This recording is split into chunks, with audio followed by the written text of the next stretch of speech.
மகாபாரத போர் முடிவடைந்து விடுகிறது.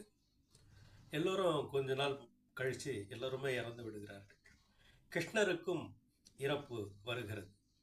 அசரீரி சொல்ற கிருஷ்ணா, இன்றைக்கு உங்களுக்கு இறப்பு நேரப்போகிறது என்று சொல்கிறது. நான் கடவுள் என்று சொல்கிறார். அப்போது கடவுளாக இருந்தாலும் மனிதனாக பிறக்கும்போது இறப்பு என்பது எல்லோருக்குமே சரிசமம்.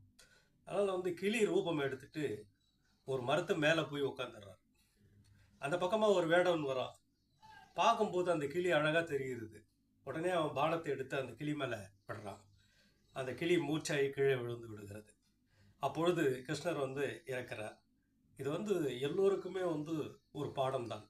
ஆனால் வாழ்க்கையில் நாம் நல்லதே நினைப்போம்.